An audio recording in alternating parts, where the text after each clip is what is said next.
Hi everyone, welcome to Craft Politics. I'm Joseph Lavoie. I'm Andrew Percy. How you doing, Andrew?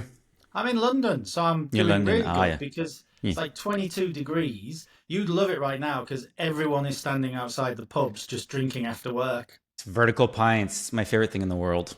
And I turned down the offer to do that so I could spend time with you. Let's record this And thing. not for the first time in my life. I'm regretting my life choices right now. Yeah.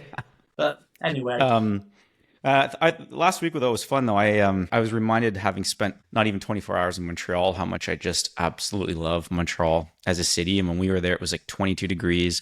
It was sunny. All the families were out in the parks, just beautiful people everywhere. Montreal is absolutely spectacular. So I'm happy to be back in Vancouver. It's good to be home, but certainly already hankering for a return trip to the city. and some amazing beer, which, by the way, we haven't got this week because Joseph's very busy because he's super important. And I'm going out after this straight after, and I have some brilliant beer I brought back from Montreal, but I'm not prepared to open it to not finish it. Oh yeah. So therefore, this is just politics this week, not It's craft a dry politics. edition of craft politics, We're sadly. just proving that we don't drink every day. I mean, I am going to go out and drink after, but it's like anyway. Where are we at on issues? Anyway, Quite a so we lot got going on. three things to cover off. There's a lot going on. Well, let's start in Canada. So Mark Carney has just announced his new cabinet. More than half of that cabinet are new faces. 28 ministers, 10 secretaries of state. So a pretty focused, or at least that's being presented in comms as a very focused cabinet. Some notable stuff. Former Vancouver Mayor Gregor Robertson is joining as cabinet as Minister of Housing. Another high-profile rookie MP, Tim Houchen, joins cabinet as a Minister of Energy and Natural Resources. He's the former head of Goldman Sachs' Canadian operations, former board chair of Hydro One, also worked as an advisor to Mark Carney at the Bank of Canada. So a lot of fresh faces, and certainly leaving me with the impression that it's going to be a focused cabinet and that the Prime Minister understands what his mandate was. And his mandate is people want to change. That's being reflected in new faces, and they want action. We're still early days on this, but it seems to me like he's made a lot of the right decisions he had to make on this. Yeah, I think what's interesting, I still find it strange, although the kind of duck was broken here by Labour in the UK after the 2024 general election, of people who've never been MPs becoming ministers straight away and quite senior ministers. That generally in the UK was not a thing, although actually Keir Starmer did that with a few of his folks. I kind of tend to the view that you need to understand how Parliament works and the procedures before you become a minister. I think going in and also just getting acquainted with your constituency and the constituency stuff. But anyway, this is where it is. I suppose somebody like Gregor Robertson has, ran a city before, so I guess, there won't be questions about his ability to do the job of being a political leader. I think it's still interesting though, given his position on climate. As for people who don't know, he's climate issues have been his passion. Some of the things that Mark Carney, the Prime Minister, said before the election about actually getting pipelines and energy resources. Now he said he was comfortable with that, I think, in interviews, but I still think will there be some issues there? I always think the most interesting thing about cabinets that are people who get shuffled out, because all you end up doing is creating bad blood on the backbench. And I won't name the minister, but I saw one minister who wasn't reappointed in his letter outlining in his statement, and it was very much I think I got the sense it was through gritted teeth of I was doing a good job. Here is just a few of the things I was proud of. But of course, I'm not there now. And that is always a problem, especially when you have no majority, or there are two seats off still from a majority, of having pissed off people who, never mind the people who thought they should have been promoted, but the ones who got shuffled out. We'll see how that, you got to be very careful when you do big changes. And this is quite a lot of change. It is a lot of change. I mean, if Mark Carney can keep those ones that were shuffled out at bay, then I don't know. I think it's what was required, right? Like the mandate was so clear from Canadians. Yep. Change with stability, as I keep saying, and I don't think he could have appointed 90% of the same folks in cabinet. I don't even know if that was possible. I have to look at who got reelected, but you can't, he had to actually shift things up. And I think in some of the key posts, he's been able to retain the high performers that I think objectively were seen to be incredibly good at their jobs, no matter how partisan your take of them. So for example, I think having Dominic LeBlanc heading up the US trade relationship file, like that makes just a lot of sense. He's incredibly affable. He's very skilled. He's capable of, and he's already well briefed on that crisis. Well, he's So a heavyweight, where he right? had He's a to, heavyweight. yeah, exactly. And you've denied the Conservatives an obvious, first hit if the majority or whatever percent of 2/3 of cabinet, 8% of cabinet was Justin Trudeau's cabinet. So I think I agree with you. I think it's a smart thing to do is carry on that change mandate, which he clearly got at the election. So yeah, we shall see. Although, as I say, small majority, well, no majority rather. You got to be very careful about who you piss off because, as I say, it's the people who also see new people getting straight into cabinet, thinking, "Hey, I've been here a while. Why not me?" But anyway, we'll see how this pans out. Although Canadian MPs just seem to be much easier to control than British MPs by their party. So It's a lot easier to whip them. yes, Keep them in line. Okay, should we move on to the UK? The story that caught our eye this week, Prime Minister Keir Starmer introducing a comprehensive overhaul of the UK's immigration system. He's aiming to reduce net migration, prioritize high-skilled labor. Key measures include things like higher skill thresholds, extended settlement periods, increased financial barriers, sector-specific restrictions, stricter deportation policies. It's the kind of stuff that you may not necessarily expect to come from a Labour government, would we? Yeah, I mean, I think one other one was 10 years of settled status before you can get citizenship, although there'll be some exceptions to that. They haven't really explained what those will be. But so this is all the context of reform, sweeping the English local elections last week, mainly in Tory areas. It would have been a lot worse for Labour had there been elections in big metropolitan areas. So kind of like this is very much been seen as a big response to that. What struck me from it was that Keir Starmer used some pretty firm language that had that come from the previous Conservative government we'd have been accused of dog whistle politics, BNP light, playing nasty card, all the rest of it. But so I was quite surprised by not only some of the measures but also his language, and then of course the reaction to it. So I think there's been quite a big response from people. The Welsh First Minister, I think Sadiq Khan, a whole set of backbench Labour MPs saying that the language he's used is unacceptable. I think one even referred to it as being a bit like Enoch Powell's Rivers of Blood speech. If anybody doesn't know what that is, go and look it up. It's. I think he talked about this, avoiding the country becoming an island of strangers, and quite incredible language. Now, the bigger issue is, do we need to do something about immigration in the UK? I think that clearly the public feel we should, because we'd had very big record numbers of immigration, and that wasn't really what people voted for when we voted for Brexit. The question is, so does something need to be done? Yes.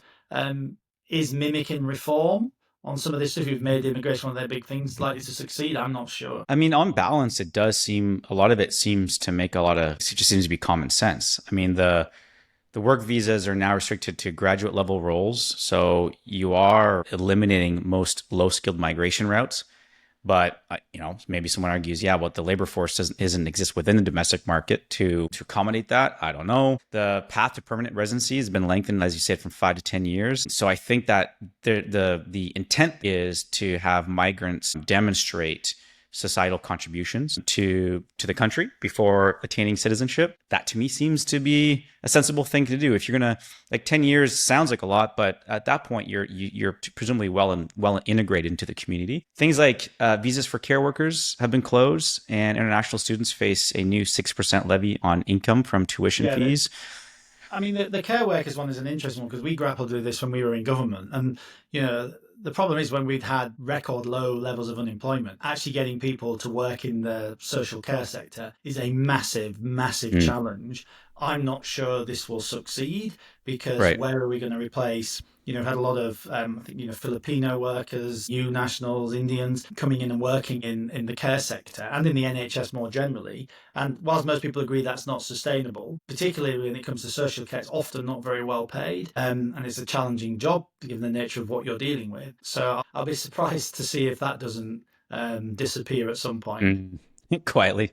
Yeah, I just can't see how. I mean, we tried to deal with a lot of this, and then we just kept. Well, there's no one to pick the fruit. Oh, well, there's no one to work in our hospitals, we've got a massive shortage. And, the interesting thing about that Island of Strangers line is I was just reading there, I thought I'd seen it, but a YouGov poll shows that 53% of Brits agree with the sentiment or agree with his language. Now, when you're Keir Starmer, who has currently record low negative ratings for a British Prime Minister, to say anything that 53% of the public agree with is quite incredible. I think the bigger issue here is never mind the content of what's actually happening, whether any of it works. The key thing here is who's now setting the political agenda in the UK. Yeah. It's reform. It's not the It's Labour. reform. This is a new Labour government, right? There was no question when Tony Blair won in 1997 with that massive majority similar to this one, who was setting the political weather and who was determining the political narrative. It was New Labour. It was Tony Blair. Now, not even a year in, it's this insurgent party Reform who have 5 MPs who now everybody is dancing to their tune. It really is incredible. I suppose that's just what happens when you're a government in crisis, and given his approval ratings, given what's occurred at the local elections last week, it's a government crisis. It's really insane to have had the kind of win that they got a year ago to the place that they're in now. Yeah. It's transformative. A bit of I suppose it's, because people kind of looked at that, and you looked at the UK, and I suppose probably looking at Canada now and also Australia a bit, and saying, oh, look, the moderates have won out. Well, the moderates won out in the UK, as these people would term themselves moderates, as in, we've avoided these kind of movements to, whether extreme is the correct phrase, but certainly more right, more left, whatever, like you've seen in other countries. The argument is, oh, well, look, the UK has booked the trend. Canada has booked the trend with Carney. Well, underneath all of that, well, no, in the UK, they managed 34% of the vote to get this majority, largely because a lot of people had actually moved further right and voted in Reform. So that split the Conservative vote. In Canada, yes, but it was very much in the context of Trump, and also with this quite, right-wing Conservative movement gaining 8% and hitting 40-odd% of the vote. So it's not the results in those elections don't necessarily tell the full story of what's going on underneath, and where the political weather is really being set, which is certainly in the UK from the right at the moment. Let's move on to our last story in the scan.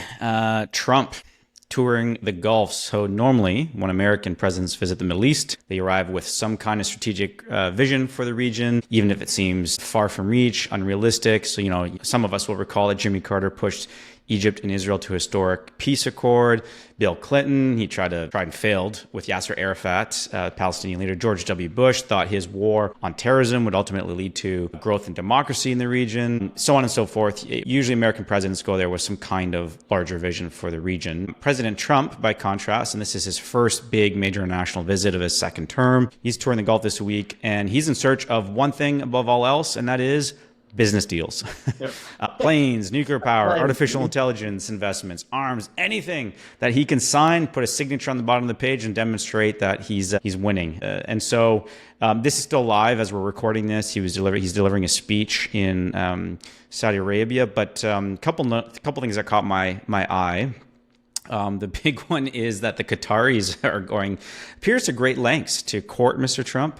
They are donating, or gifting, I should say, to the Trump administration a luxury Boeing 747-8 plane, and that is going to, with the prospect that it's going to be potentially upgraded to serve as Air Force One in what is possibly the biggest foreign gift ever received by the U.S. government. Now, you might say, well, why are they doing this? Well, it's no accident that the Trump family has a lot of interests in this region for their investment funds on stuff that they're doing in cryptocurrencies. So I'm not sure what to make of this. I mean, nothing wrong with international diplomacy being baked in business deals and unlocking job creation opportunities and doing so across transatlantic borders. But when there are gifts being exchanged and when it looks like the president's personal and family interests are also part of the mix, it makes me a little bit uneasy. However, The one thing that I did quite like, and again, this is as we recorded this, he had just uttered these words, but on Iran, Trump seems to have some pretty strong words, and this stuff I'm quite keen to hear more from him on. He said that about Iran, the biggest and most destructive of the forces in the region is the regime in Iran, which has caused unthinkable suffering in Syria, Lebanon, Gaza, Iraq, Yemen, and beyond. It's refreshing to hear a global leader talk about the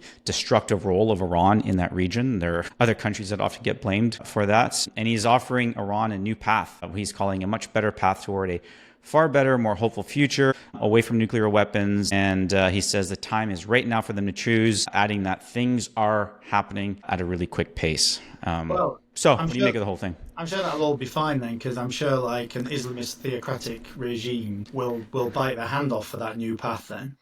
Right. I just imagine that's it done then, right? But, yeah, I mean, the plane thing I found bizarre, because isn't the plane then going to be donated to his presidential library or something? Yeah. So it's Air Force One potentially while he's president, and then when he's no longer president, he gets to keep it. So I mean, shouldn't Air Force One just like carry on for whoever? Yeah. Anyway. What would I know? But yeah, I think the fact is even there, nearly passed me by for the reason you said in your introduction, which is you got US president going to a region at the moment that's racked by conflict, all sorts of different conflicts going on, and there doesn't seem to be any kind of plan. I don't know whether maybe plan's not the right, but as you say, there isn't we're not expecting some big diplomatic breakthrough or moment from this. So I don't know. It's kind of like it's a bit of a shrug the shoulders. It's kind of like a meh. Yeah, it's happening, as opposed to in the past where you'd have high expectations for some of these visits. I just really want to hear him say "Qatar" because it's like "Qatar," it's just "Qatar" when he says it. I just think it's hysterical. It's it's like when he says China. But that's the thing I shall take from this. You've been working on your Trump impressions? Sorry? You've been working on your Trump impressions? They're beautiful. They're the most amazing impressions. Just want to go to Qatar, and whatever it is. But I can't do Qatar very well. But the way he says it, it's just like anyway. I just kind of I don't know. I mean, interesting to be in Qatar, of course, who are not without their own issues when it comes to Iran and to the role they play in hosting terrorist organizations. I once went to Qatar on a parliamentary trip and made these points to them. I was never invited back, so that might tell you how that went. But interesting, but I'm not sure. Is there anything really that big? Oh, just on the plane though. This is the thing that is also interesting is it does really expose just how much Qatar actually spends on lobbying, because people go all the time, they go on about, you hear it all the time, particularly from the left, the Israeli lobby and all the rest of it. You look at who actually spends the cash lobbying, it's Qatar, right? The amount of money they spend on lobbying in foreign countries is incredible. And, I'm not sure that, taking a plane. I mean, I think it was a bunch of MEPs in Europe who were found to have bucket loads of cash, which I think may or may not have come from Qatar. So I'm not sure this is a great look, but again, with everything with Trump, I'm not sure his base will even be all that bothered. I mean, they'll care. It's a bit of a rant again, but like you have some of the poorest people in America voted for Donald Trump. Right, this very, very wealthy, New Yorker who lives a completely different lifestyle to them, and yet they don't seem bothered by anything. And him being gifted a plane will almost be presented as, oh, this is great because that's how much people respect him, and that proves America as like. It's like no, it's actually quite a substantial amount of foreign interference, isn't it?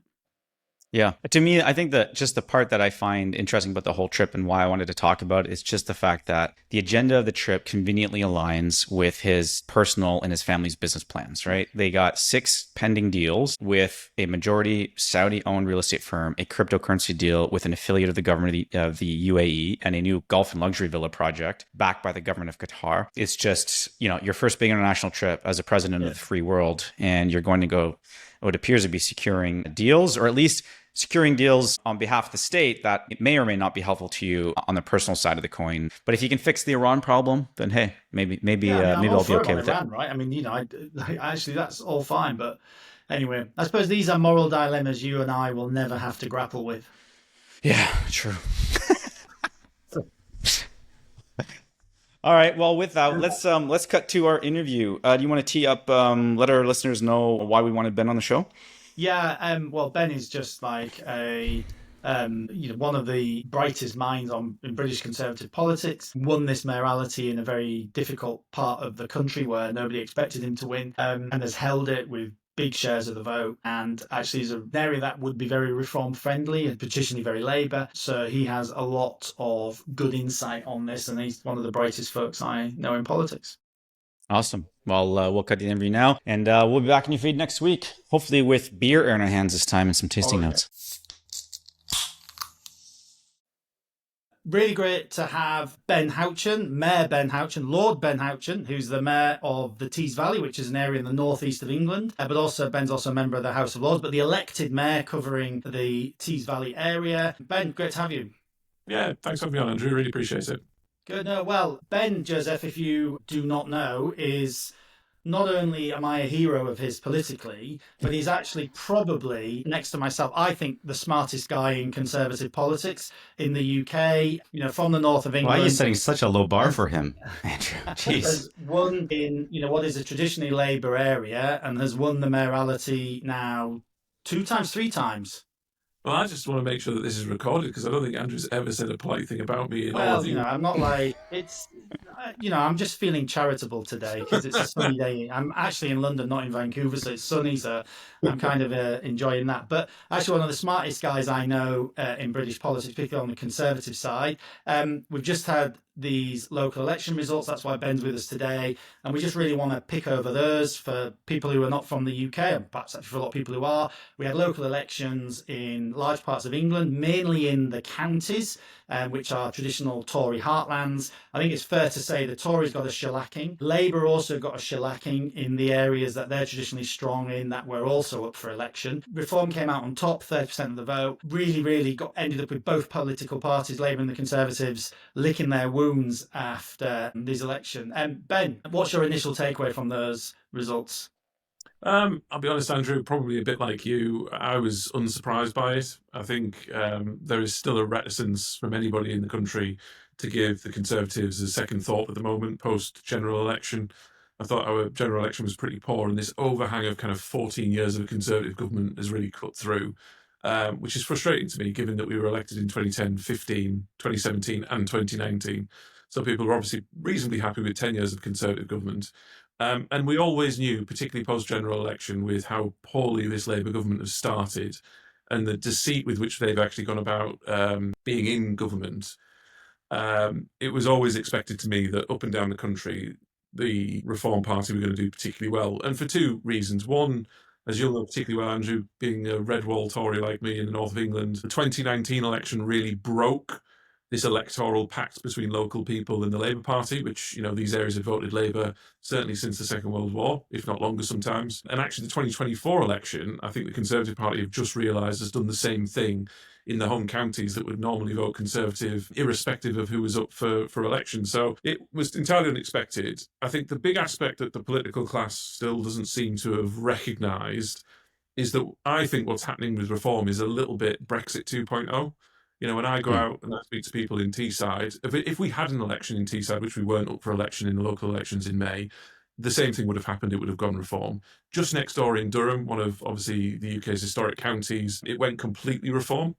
And I think the reason it did it is people saw the political class, both Conservatives and Labour, as not being able to deliver change for them. London and Parliament seems a million miles away. They don't see their areas improving. They don't see their life chances improving. And so voting for somebody like Reform to those people is a little bit like voting for Brexit. You might as well do it because you don't care if the system breaks. You don't care that there's going to be turmoil or chaos because you weren't winning in life anyway from this. You're not invested in it anyway, right? Exactly. And that's what the Reform vote, I think, is. Now, Reform can still get stronger and better as a result. But that, for me, was a large part of the Reform vote that came out during the local elections. So, look, they now run, I think, 1 in 10 councils.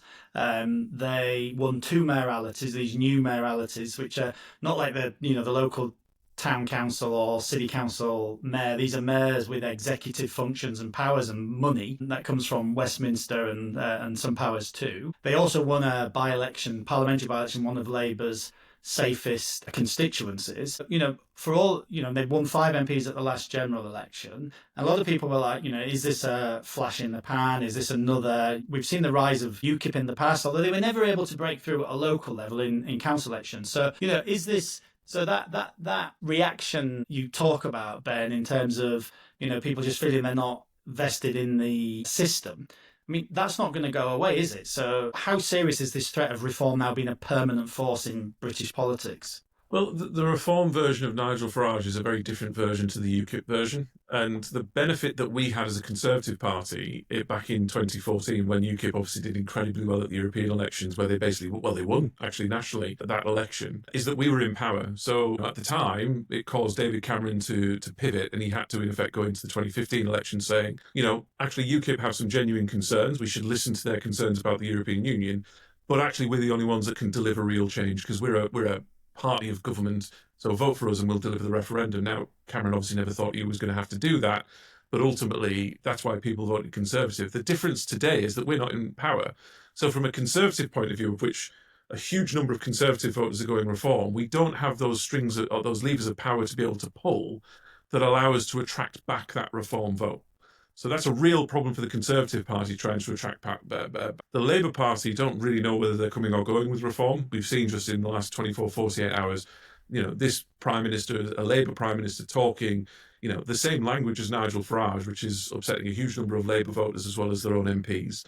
And I don't think it's going to attract the reform voter in the way that Labour think it's going to attract the reform voter. And the big test is, and lots of people are saying this at the minute, is because they're in charge of actually administering things now, local councils and a couple of mayors, they're going to get found out. They're going to get found out because they don't know what they're doing. It's going to go terribly. And the traditional parties are going to come in and say, we get people had concerns, but don't actually vote for them because they don't know what they're doing. They'll destroy the country.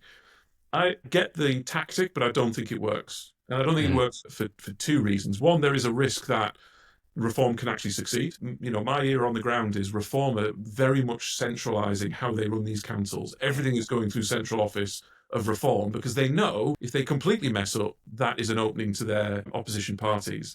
The second reason, though, is much more political, in that I don't think it's that difficult for a reform council or mayor, irrespective of how well they do over the next 2.5 years, to do anything other than just play politics and blame the government. If things don't go well in the Hull and East Riding, which is one of the mayoral areas in the north of England that just elected a reform mayor, it's very easy for that mayor to turn around and say, well, I wasn't given the support from this Labour government. You need to vote reform, who will give me the support to be able to make that change. If council services fail under a reform council, they can say, Labour don't know what they're doing with local government. They're not funding it properly. They're not helping us. And I can actually see a situation where some reform politics actually says, we've purposely been disadvantaged as an area by this Labour government because you dared to vote reform. So I personally don't think they're here to go away. I don't think Labour know how to tackle it. And the risk therefore is that reform going to the general election is a real contender of power. Look, we're 3 Tories here, so it's not really for us to say. But just on the point about how Labour react, I think this is really interesting because you know Scunthorpe very well, and Scunthorpe is, as Joseph, has the biggest steelworks in the UK. It was a big controversy recently, and Labour came in, the Labour government quite rightly came in and effectively nationalised it just a couple of weeks before before the votes for the mayoralty. It sits in the Lincolnshire mayoralty. So you were talking about how Labour can respond. They came in on the biggest local issue. They did what local people would want, which is nationalise and save the steel plant, recall Parliament for the first time since Afghanistan or Iraq, major national moment. They did the right thing, people would agree, and then people got to the ballot box just a couple of weeks afterwards, and Labour, who are traditionally strong in this area, finished a really pathetic poor third. So I'm quite interested to know, even though there's 3 Conservatives, how Labour can, you couldn't have had a better set of local circumstances for people to go out and still vote Labour, and yet they didn't. And now they're pivoting on immigration and all the rest of it. But every time they pivot on these issues, on reform issues, there's then a barrage of Labour MPs saying, oh, well, no, this is the wrong language. I'm ashamed to be a Labour MP. So it's kind of like all they're actually doing is reinforcing the reform message, which is that these guys really don't believe any of this stuff. So I don't know what your perspective is on how Labour respond to that. Well, I said a number of weeks before the local elections, actually, I was on BBC Politics programme, Laura Koonsberg, and I actually said I'd put my mortgage on the fact that that Reform were going to win in Lincolnshire, despite what had happened in Lincolnshire. Because again, it's cultural. It's about this point that people feel disaffected, even if Labour stepped in, as you rightly said, Andrew, and did the right thing. I actually think as well, what happens to Labour largely depends on how the Conservatives react, interestingly, because I just don't think Labour know how to react to it. And you can see Keir Starmer lurching around. McSweeney's obviously got hold of the reins and is telling Keir Starmer what to say. You can see Keir Starmer doesn't really believe in it. But I think if the Conservatives can go back to traditional Conservative values, start to say actually some of the things that Farage is saying, but say it sooner and with more conviction and in a very Conservative way, I think what we could see is Reform pivot to the left rather than to the right. And we've seen that a little bit already. You can see them talking about nationalisation of some of our utilities, talking about protecting things like the NHS. You know, even Nigel Farage at the date of recording this podcast, oh, sorry, it was Richard Tice said that Labour's message on immigration had gone too far. So if you're not careful, I genuinely think there's a way in which the Conservatives can box off the centre-right, which leaves Reform to move into Labour left territory, which will be, because you've got a weird thing with Reform, it's actually quite social democrat. You know, if you look at people like Lee Anderson, who's one of their senior MPs, used to be Conservative, they're very socially conservative, but economically they're not right-wing. And ultimately there will be an issue with Reform where they're going to have to pick a lane. They can't continue to have the free market Thatcherite of Nigel Farage in the same party as the conservative / left social democrat of Lee Anderson. Those two things don't marry. And I think it's easier for Reform to go into culturally right but economically left Labour areas and sweep up than it is to take on a competent Conservative Party. Now, all of that rests ultimately on whether there's a competent Conservative Party around, which is to be seen, right? But I don't think Labour are really part of the solution here. It depends on what Reform do and what the Conservatives do. It sounds like you don't necessarily believe this view that we could be heading, at least in the UK, towards a five-party system. I'm trying to make sense of, it's weird because in Canada, we've recently gone to, at least in English Canada, we've really moved towards a two-party race. At least that's how the most recent federal election campaign shaped up for us. And I'm trying to make sense. This is the first time I've heard this concept that Reform actually might be able to scoop up Labour or left of center votes, which then has me wondering if that becomes sort of the two-horse race, or if it's possible in the future to have a two-horse race between the Tories and Reform, as opposed to my initial take on all these results was, is the UK dealing with a five-party system right now? I don't think there is. I think you have a media reaction to the local elections that most of the mainstream media just didn't get was coming. And their reaction is one of surprise, and they try and make sense of it. And we often see this when UKIP came about in 2014, or when the Greens have done well in a couple of elections, and so have the Lib Dems. All of a sudden, the two-party system has broken down. You know, I've been hearing that, you know, for the last 20 years, and it's not happened. Do I think this is any different? Probably not. Certainly to a five-party system. But you could see a way, if the Conservatives don't get their act together, and Labour continue to flounder on this question of reform, you could definitely see a three-party system coming about, where then Reform are in an awkward position. You know, are they propping up a Conservative government? Do they even prop up a Labour government, depending if they tack to the left? Or do we have some type of politics that we see more akin to our European partners and how they operate? I've given up predicting what happens in the future of politics, right? I mean, I was elected when I should never have won in 2017. I was re-elected in 2021 when I shouldn't have won. We had a Conservative government in 2019 that nobody saw coming. Trying to predict 12 months out an election is impossible. To do it 3 years in the politically volatile environment the UK is in, I think anybody that suggests with any certainty what's going to happen is just not telling you the truth. However, you seem to be a bit of a rare species, or maybe an endangered species, which is a successful Tory at a time when the Tory brand seems to be suffering. There must be something that you are doing differently, or something that you're picking up on that could serve as some lessons for the party at a national level. Do you have a perspective on that? Well, I think there's an aspect, and I think the future of the Conservative Party, honestly, is kind of red wall conservatism. Andrew obviously does the podcast, know very, very well, and where he used to represent around the Humber in Briggangool is exactly the same type of area as Teesside, really. And actually, if you look at elections both in Teesside and the Humber where Andrew was, that type of conservatism massively outperformed national polls. We took Labour areas that had been Labour for many, many years and made them actually quite strong Conservative areas. And what I think we found, particularly under Rishi Sunak, was a completely lack of understanding and appreciation that the realignment is real. And I think Labour are misunderstanding that the realignment is real. And I'm not sure Kemi has realised yet that the realignment is real. But if we get to grips as a party that it is, And we recognise that blue-collar conservatism, actually, to be fair, up until Donald Trump was elected, was the exact type of politics that the Canadian right was going to succeed in. I genuinely believe that's where the conservative right in the UK are going to succeed. But what you just laid out for reform tacking left potentially means we'll be fighting for the same voters, wouldn't it? I'm not sure. I understand where you're coming from, but I also think where Reform ultimately have to pick a lane by tacking left, they will also lose a significant amount of support as well. What I don't think Reform can do is lay as a blob over the whole of British politics. They can't span the left to the right wing. And at the minute, while they're a protest party, they kind of can. It's quite easy in opposition to do that. Like I say, now they're starting to take control of some things, they're going to have more accountability. But as they come into a general election where there's now an expectation they could be a real player, scrutiny is going to be much more applicable to them. The media are going to go after them, particularly the UK media are going to go over Reform with a fine toothpick. And they're going to have to pick a lane, because if they continue to walk down the middle of the road, they're going to get hit by a car. And so I think if they do tack left, I think it frees up space for us, actually. And it's not necessarily in the red wall areas where they might succeed. Okay, they might take some areas where it might split. But actually, I think you could see them taking, if they go to the left, you could see them taking, quite bizarrely, some Lib Dem areas. And there were some examples in the 24 election. I was speaking to people on the doorstep who were deciding whether they were going to vote Reform or Lib Dem. That's the nature of British politics at the minute. It is bizarre.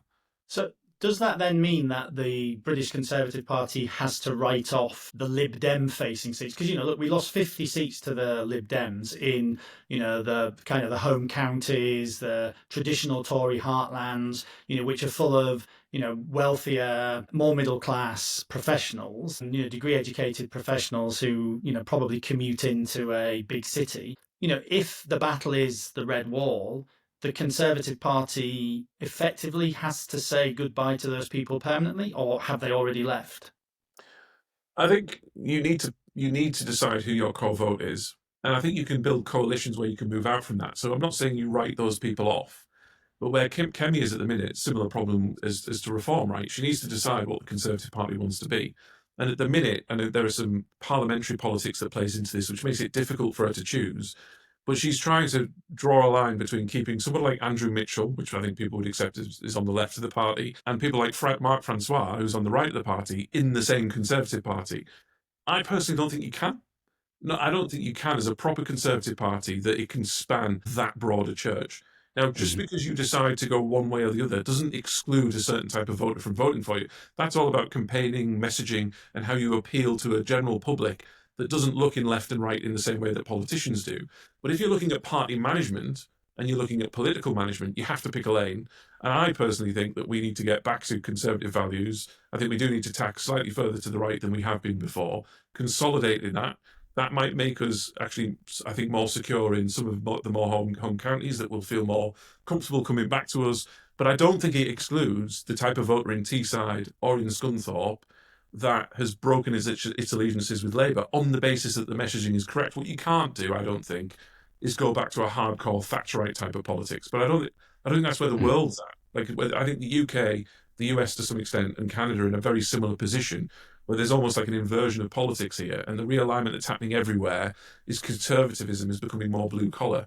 But that doesn't mean you can't attract the affluent in the shires in the southeast, for instance, of the UK. I think the divide that you rightly pick up on, though, Andrew, and I apologise for keep talking here, but is one between kind of, and I think it's more stark in somewhere like the US, but I think it's happening in the UK, of cities and everywhere else, and also degree educated and everybody else. And I think we're starting to see cultural lines being drawn in politics rather than geographical ones. Yeah. That is so analogous to Canada. We did a post-election analysis here, and our big takeaway was, gosh, we really have to find a way as conservatives in Canada to get into urban cores. Like, we've locked up rural parts of Canada. We're doing pretty well in suburban markets. But if we're actually going to tilt things in our favor, we do have to expand the tent a little bit. So that's interesting. We also in Canada have our own experience of a former Reform Party that effectively split what was then the vote on the right. And the only way the Conservatives became successful was when we united the two parties, the old Progressive Conservatives and the Reform Party. And then we became exceptionally competitive, and we won a couple elections in a row. And I think that, at least in the Canadian marketplace, you cannot be successful on the center right unless you have a broad tent coalition. Do you think that the Conservatives in the UK are going to have to look at some kind of non-aggression pact or find ways to unify the right, or as you said earlier, is that ship already sailed, given that reform has an ability to appeal to a much broader spectrum of voters? I think both the current Conservative Party at the moment wouldn't swallow any type of non-aggression pact. I think that would be a signal of defeat to the Conservative Party, consigning us to an also-ran, where in the public's mind it would also kind of show that we just kind of given up and we recognise we can't govern by ourselves without support. Obviously, Nigel Farage has made some pretty aggressive comments to the destruction of the Conservative Party, which Kemi, as our leader, has obviously said, why would we ever do a deal with somebody who wants us to drive us out of existence? And then the other side of that coin now, particularly since the local elections, I think Reform thought this could happen, but now the locals have happened. I think they've got a confidence that they think that they can genuinely do this. I mean, I was speaking to Zia Yassif, I think it's called, the chairman at Reform, just informally before a TV appearance we were doing, and he was very open. He wasn't trying to hide it. Their whole strategy, this was before the local elections, was we've done a huge amount of analysis on why Tories in 2024 still voted Tory and not Reform. How has that happened? And their analogy basically comes down to they think the Tories who still voted Tory that would have voted Reform was because they just didn't think Reform could win. And their whole strategy is win locals and show that they're dominant, drive the Tories down into the middle to high teens from a polling point of view, and they think that creates a tipping point where even those 2024 Tories will start to go Reform. And so I think they see a momentum, and I think they're wrong, but I think they see a genuine momentum where they think they can actually destroy the Conservative Party. So if you're Nigel Farage with that attitude at the moment, you wouldn't entertain a pact even if one was forthcoming, which it's not. Yeah, I mean, and so far they seem to be, the latest polling since the locals has the Tories in the high teens, some of it. I mean, it looks as though, to a point you made earlier, actually, I think the Conservative Party stopped being a political party, one political party in the 2019 to 24 Parliament, right? We tested to destruction whether we were able to ever coalesce around anything, and all of us accept that meant compromises, because we just had everybody voting all over the shop for forevermore. So I don't know how you could do a non-aggression pact, as you say, while you still have some of the folks in the parliamentary party, because they wouldn't swallow it. But it just feels at the moment that the British Conservative Party isn't even on the field. So do we have the wherewithal? Do we have the people, and do we have the time to actually rescue this? Then, I mean, what was the number one thing we should look after these results? What's the first thing we should be doing now? Well, I said it before the locals, Andrew, and I repeated it afterwards. We just need to go straight back to basics. And I think being from the north of England as Tories, in traditional areas where you would knock on doors and be chased down the street, certainly 10, 15, 20 years ago, you get hardened to this. And I think there are too many people in the senior Conservative Party who've never done that. And I think what we need to do is go back to basics, knock on doors, fight for every inch, fight for every column inch, fight for TV appearances, and fight for the right to be heard again. Because you're right, actually, when I speak to people on the doorstep, what they say is, we don't like Labour, winter fuel, cuts, benefits, all the stuff that everybody already knows.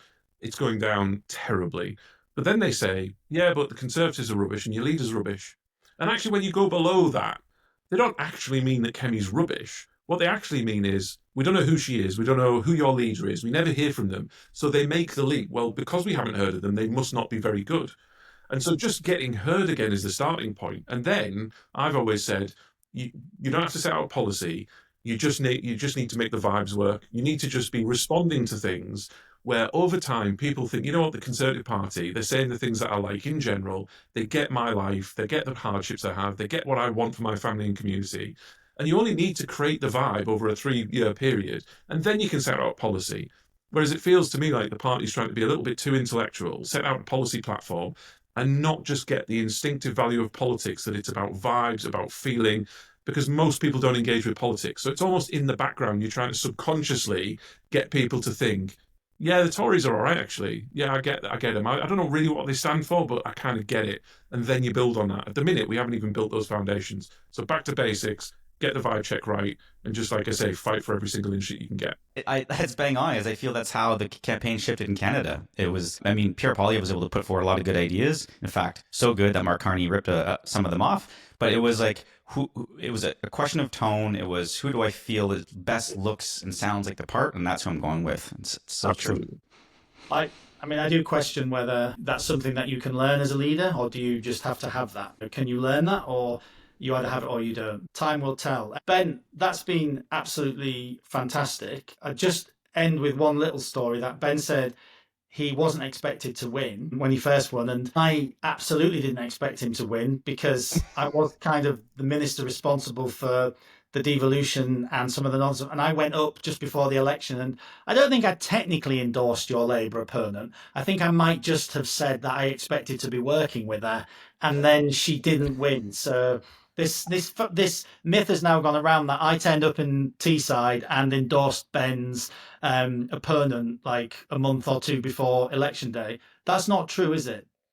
Well, all I would say is like friends who would have them, right? I mean, you literally came up to campaign for me in a very difficult area which we didn't expect to win, and within half an hour I found out you're endorsing my Labour opponent. I mean, if anything, I'm surprised you didn't get thrown out of the party, Andrew. But there we go. I never endorsed that. I did privately write to the chairman to demand your resignation, but nobody ever listened.